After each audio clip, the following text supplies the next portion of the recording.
ಇನ್ನು ಮುನಿರತ್ನ ಬಗ್ಗೆ ಮಾತಾಡಲೇಬೇಕು. ಮುನಿರತ್ನ ಅವರ ಮೇಲೆ ಈಗ ಎರಡು ವಿಚಾರಗಳಿಗೆ ಸಂಬಂಧಪಟ್ಟಂಗೆ ಬೇಲ್ ಸಿಕ್ತು. ಬೇಲ್ ಸಿಕ್ತಿದ್ದಂಗೆ ಮತ್ತೆ ಈಗ ಮುನಿರತ್ನ ಅರೆಸ್ಟ್ ಆಗಿದ್ದಾರೆ. ಅತ್ಯಾಚಾರ ಆರೋಪಕ್ಕೆ ಸಂಬಂಧಪಟ್ಟಂಗೆ ಪರಪ್ಪನ ಅಗ್ರಹಾರ ಜೈಲಿನಲ್ಲೇನೆ ಪೊಲೀಸರು ಮುನಿರತ್ನ ಅವರನ್ನು ವಶಕ್ಕೆ ಪಡೆದಿದ್ದಾರೆ. ರಾಮನಗರ ಪೊಲೀಸರಿಂದ ಮುನಿರತ್ನ ಬಂಧನ. ಅವ್ರನ್ನ ಮತ್ತೆ ಕಗ್ಗಲೀಪುರಕ್ಕೆ ಕರ್ಕೊಂಡ್ಬರ್ತಾರೆ. ನೋಡಿ, ಇದು ಅತ್ಯಾಚಾರ ಬ್ಲಾಕ್ ಮೇಲ್ ಆರೋಪಕ್ಕೆ ಸಂಬಂಧಪಟ್ಟಂಗೆ ಮುನಿರತ್ನ ಮತ್ತೊಂದು ಸರಿ ಅರೆಸ್ಟ್. ಪರಪ್ಪನ ಅಗ್ರಹಾರದಲ್ಲೇ ಮುನಿರತ್ನ ಅವ್ರನ್ನ ವಶಕ್ಕೆ ಪಡೆದಿದ್ದಾರೆ. ಮುನಿರತ್ನ ಅವ್ರನ್ನ ಬಂಧಿಸಿ ಕಗ್ಗಲೀಪುರಕ್ಕೆ ಪೊಲೀಸರು ಕರ್ಕೊಂಡ್ಬರ್ತಾರೆ. ಇಲ್ಲಿ ತನಕ ಬಂದಿದೆ ನೋಡಿ. ಒಂದು ಶುರುವಾಯಿತು, ಶುರುವಾದ್ಮೇಲೆ ಅಲ್ಲಿಂದ ಹಿಡಿದು ಎಲ್ಲಿ ತನಕ ಇದೆಲ್ಲದೂ ಕೂಡ ತುಂಬ ಸ್ಪಷ್ಟವಾಗಿ ಗೊತ್ತಾಗ್ತಾ ಇದೆ. ಮುನಿರತ್ನ ಅವ್ರನ್ನ ಅಷ್ಟು ಸುಲಭವಾಗಿ ಬಿಡುವಂಥ ಸಾಧ್ಯತೆಗಳು ಇಲ್ಲವೇ ಇಲ್ಲ ಅನ್ನುವಂಥದ್ದು ತುಂಬ ಸ್ಪಷ್ಟವಾಗಿ ಗೊತ್ತಾಗ್ತಾ ಇದೆ. ಯಾಕಂದರೆ ಒಂದಾದ ಮೇಲೆ ಒಂದು, ಮೊದಲು ಜಾತಿ ನಿಂದನೆ, ಧಮಕಿ, ಬೆದರಿಕೆ, ಪ್ರಾಣ ಬೆದರಿಕೆ, ಸೊ ಇದೆಲ್ಲದು ಈ ಪ್ರಕರಣಗಳ ಆದ ಮೇಲೆ ತಕ್ಷಣಕ್ಕೆ ನೋಡಿ ಇನ್ನೊಂದು ಅತ್ಯಾಚಾರ ಬ್ಲಾಕ್ ಮೇಲ್. ಈ ವಿಚಾರಕ್ಕೆ ಸಂಬಂಧಪಟ್ಟಂಗೆ 7 ಜನರ ವಿರುದ್ಧ ಮಹಿಳೆಯೊಬ್ಬರು ದೂರನ್ನು ದಾಖಲಿಸಿದ್ದು. ಮಧ್ಯರಾತ್ರಿ 2 ಗಂಟೆ ತನಕ ಆಕೆಯ ವಿವರಣೆಯನ್ನು ಪೊಲೀಸರು ಪಡೆದಿದ್ದು, ಆಕೆ ಸ್ಟೇಟ್ಮೆಂಟನ್ನು ದಾಖಲಿಸಿದ್ದು.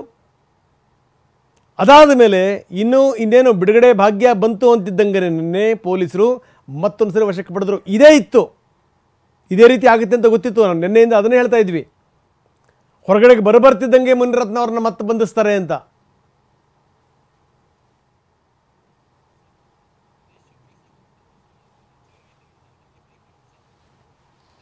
ನೋಡಿ ಎಷ್ಟು ಮಟ್ಟಿಗಿರುತ್ತೆ ಅಂದರೆ, ಒಂದು ಪ್ರಕರಣ ಆಗ್ತಿದ್ದಂಗೆ ಇನ್ನೊಂದು ಪ್ರಕರಣ ಆಗ್ತಿದ್ದಂಗೆ ಈಗ ಮತ್ತೊಂದು ಪ್ರಕರಣ ಶುರುವಾಗ್ತಾ ಇದೆ. ಇನ್ನೊಬ್ಬ ಮಹಿಳೆ ಈಗ ಕಂಪ್ಲೇಂಟ್ ಕೂಡ ತಯಾರಾಗಿದ್ದಾಳಂತೆ.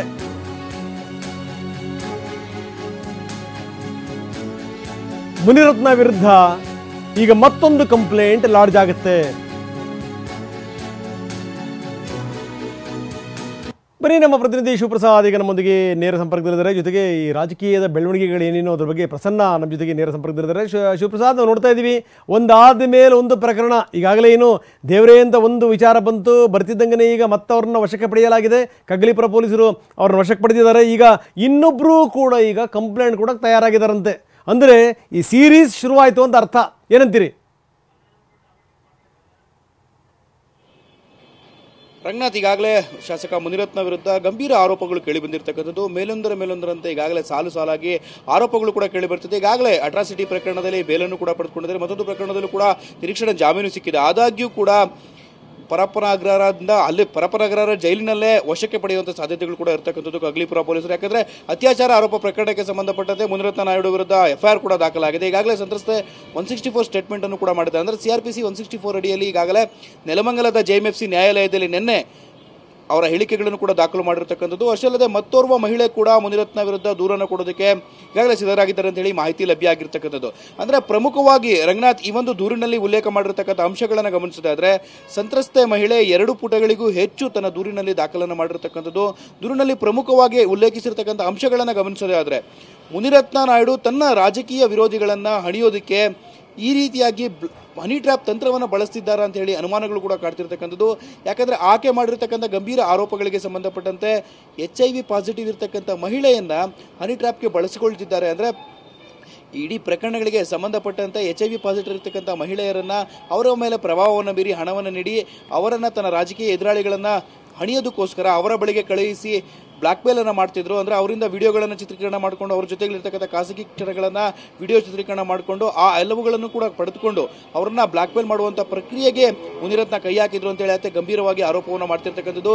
ಈ ಎಲ್ಲ ಪ್ರಕರಣಗಳಿಗೆ ಸಂಬಂಧಪಟ್ಟಂತೆ ಈಗಾಗಲೇ ಅತ್ಯಾಚಾರದ ಸಂತ್ರಸ್ತೆ ಏನಿದೆ ಆಕೆ ಹೇಳಿಕೆಯನ್ನು ದಾಖಲು ಮಾಡಿದ್ದಾರೆ. ಮತ್ತೊಂದು ಮಹಿಳೆ ಇವರ ವಿರುದ್ಧ ಹೇಳಿಕೆಯನ್ನು ಕೂಡ ದಾಖಲು ಮಾಡುವಂಥ ಸಾಧ್ಯತೆಗಳು ಕೂಡ ಇರತಕ್ಕಂಥದ್ದು. ಅಷ್ಟೇ ಅಲ್ಲದೆ ಈ ಪ್ರಕರಣದಲ್ಲಿ ಹನಿ ಟ್ರ್ಯಾಪ್ ಪ್ರಕರಣಕ್ಕೆ ಸಂಬಂಧಪಟ್ಟಂತೆ HIV ಪಾಸಿಟಿವ್ ಸಂತ್ರಸ್ತೆಯನ್ನು ಬಳಸಿಕೊಂಡಿದ್ದಾರೆ. ಅವರು ಕೂಡ ಇದರಲ್ಲಿ ಈ ಪ್ರಕರಣಕ್ಕೆ ಸಂಬಂಧಪಟ್ಟಂತೆ ಅವರನ್ನು ಕೂಡ 164 ಅಡಿಯಲ್ಲಿ CRPC 164 ಅಡಿಯಲ್ಲಿ ಹೇಳಿಕೆಯನ್ನು ದಾಖಲಿಸುವಂತಹ ಸಾಧ್ಯತೆಗಳು ಕೂಡ ಇರತಕ್ಕಂಥದ್ದು. ಒಟ್ಟಾರೆಯಾಗಿ ಈ ಬೆಳವಣಿಗೆಗಳನ್ನು ಗಮನಿಸೋದಾದ್ರೆ ಹನಿ ಟ್ರ್ಯಾಪ್ಗೆ ಒಳಗಾಗಿರ್ತಕ್ಕಂಥ ಸಂತ್ರಸ್ತರಿದ್ದಾರೆ ಅವರು ಕೂಡ ಮುನಿರತ್ನ ನಾಯ್ಡು ವಿರುದ್ಧ ಕೇಸನ್ನು ದಾಖಲಿಸುವಂಥ ಸಾಧ್ಯತೆಗಳು ಕೂಡ ಇರತಕ್ಕಂಥದ್ದು. ಇನ್ನೂ ಮುನಿರತ್ನ ನಾಯ್ಡು ವಿರುದ್ಧ ಹಲವು ಪ್ರಕರಣಗಳು ದಾಖಲಾಗುವಂಥ ಸಾಧ್ಯತೆಗಳಿದೆ. ಕಳೆದ ಕೆಲ ವರ್ಷಗಳಿಂದಲೂ ಕೂಡ ಇದೇ ಪ್ರವೃತ್ತಿಯನ್ನು ಮುನಿರತ್ನ ನಾಯ್ಡು ಮುಂದುವರಿಸಿಕೊಂಡು ಬಂದಿದ್ರು ಅಂತ ಹೇಳಲಾಗ್ತಿದೆ. ಈ ಹಿಂದೆ ಕೂಡ ಹಲವು ಬಾರಿ ಮುನಿರತ್ನ ನಾಯ್ಡು ವಿರುದ್ಧ ಗಂಭೀರ ಆರೋಪಗಳು ಕೂಡ ಕೇಳಿ ಬಂದಿರತಕ್ಕಂಥದ್ದು. ಅಟ್ರಾಸಿಟಿ ಪ್ರಕರಣಗಳನ್ನೇ ಇವರು ತಮ್ಮ ಅಸ್ತ್ರವನ್ನಾಗಿ ಬಳಸ್ಕೊಳ್ತಿದ್ರು ಅಂತ ಹೇಳಿ ಮಾಹಿತಿ ಲಭ್ಯ ಆಗಿರ್ತಕ್ಕಂಥದ್ದು ರಂಗನಾಥ್. ಅವೆಲ್ಲವುಗಳಿಗೂ ಕೂಡ ಇವತ್ತು ಸಾಕ್ಷ್ಯಗಳು ಲಭ್ಯ ಆಗುವಂಥ ಸಾಧ್ಯತೆಗಳು ಕೂಡ ಇರತಕ್ಕಂಥದ್ದು. ಈ ಹಿಂದೆ ಅವರು ಯಾವ ಅಟ್ರಾಸಿಟಿ ಪ್ರಕರಣಗಳನ್ನು ಬಳಸಿಕೊಂಡು ಅವರ ರಾಜಕೀಯ ಎದುರಾಳಿಗಳನ್ನು ಅವರು ರಾಜಕೀಯವಾಗಿ ತಾವು ಎಸ್ ನೀವು ಹಾಗೆ ನೀವು ಸಂಪರ್ಕದಲ್ಲಿ. ಇನ್ನು ಇವತ್ತು ಒಕ್ಕಲಿಗರ ಸಭೆ ಇದೆ. ಹೆಜ್ಜೆ ಹೆಜ್ಜೆಗೂ ಮುನಿರತ್ನ ಅವ್ರನ್ನ ಕಟ್ಟಿ ಹಾಕಬೇಕು. SIT ಮುಖಾಂತರ ಉನ್ನತ ಮಟ್ಟದ ತನಿಖೆಗೆ ಆದೇಶ ಕೊಡಬೇಕು ಸರ್ಕಾರ. ಇದನ್ನು ಆಗ್ರಹಿಸಿ ಇವತ್ತು ಒಕ್ಕಲಿಗ ಸಂಘ ಇವತ್ತು ಮೀಟಿಂಗ್ ಮಾಡುತ್ತೆ, CM ಭೇಟಿ ಮಾಡುತ್ತೆ, SIT ತನಿಖೆಗೆ ಆಗ್ರಹಿಸುತ್ತೆ, ಈ ವಿಚಾರವನ್ನು ಇಲ್ಲಿಗೆ ಬಿಡಬೇಡಿ ಅಂತ ಆಗ್ರಹಿಸುತ್ತೆ. ಎಲ್ಲ ಕೇಸ್ಗಳ ಬಗ್ಗೆನೂ ಕೂಡ SIT ತನಿಖೆ ಆಗಬೇಕು, ಇದಕ್ಕೆ ಆಗ್ರಹಿಸಬೇಕು. ಮುನಿರತ್ನ ವಿರುದ್ಧ ಹೋರಾಟಕ್ಕೆ ತಂತ್ರಗಳ ಮೇಲೆ ತಂತ್ರಗಳನ್ನು ಹೊಸೆಯಲಾಗ್ತಾ ಇದೆ. ಬರೀ ನಮ್ಮ ಪ್ರತಿನಿಧಿ ಪ್ರಸನ್ನ ಈಗ ನಮ್ಮೊಂದಿಗೆ ನೇರ ಸಂಪರ್ಕದಲ್ಲಿದ್ದಾರೆ. ಪ್ರಸನ್ನ, ನಾವು ನೀವು ನೋಡ್ತಾ ಇದ್ದೀವಿ ಏನು ಎತ್ತ ಅಂತ. ಯಾಕಂದರೆ ನೋಡಿ, ಒಂದು ಜಾತಿ ಆದಮೇಲೆ ಅಂದರೆ ಒಬ್ಬ ನಾಯಕನನ್ನು ಇತ್ತೀಚಿನ ದಿನಗಳಲ್ಲಿ ನೋಡ್ತಾ ಇದ್ದೀವಿ. ಹೆಣ್ಣು ಏನಾದರೂ ಈ ವಿಚಾರಕ್ಕೆ ಸಂಬಂಧಪಟ್ಟಂಗೆ ಅಸ್ತ್ರ ಆಗಿಬಿಟ್ರೆ, ದಾಳ ಆಗಿಬಿಟ್ರೆ ರಾಜಕೀಯದಲ್ಲಿ ಏನಾಗುತ್ತೆ ಅಂತ. ಮುನಿರತ್ನ ನಾಯ್ಡು ಎಷ್ಟರ ಮಟ್ಟಿಗೆ ತಪ್ಪು ಮಾಡಿದ್ದಾರೆ, ಏನು ತಪ್ಪು ಮಾಡಿದರೆ ಖಂಡಿತವಾಗ್ಲೂ ಶಿಕ್ಷೆ ಆಗಬೇಕು, ಪ್ರಶ್ನೆ ಬೇರೆ.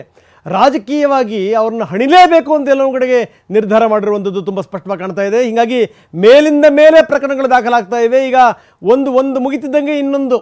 ಈಗ ಕಗ್ಗಲೀಪುರ ಪೊಲೀಸರು ಅವ್ರನ್ನ ವಶಕ್ಕೆ ಪಡೆದಾಯಿತು. ಈಗ ಇನ್ನೊಬ್ಬ ಮಹಿಳೆ ಕೂಡ ಅವರ ವಿರುದ್ಧ ಈಗ ದೂರು ಕೊಡಲಿಕ್ಕೆ ಸಜ್ಜಾಗಿದ್ದಾಳೆ ಅಂತ. ಅಂದರೆ ಇದರ ಹಿಂದಿರುವಂಥ ರಾಜಕೀಯ ಏನು ಪ್ರಸನ್ನ?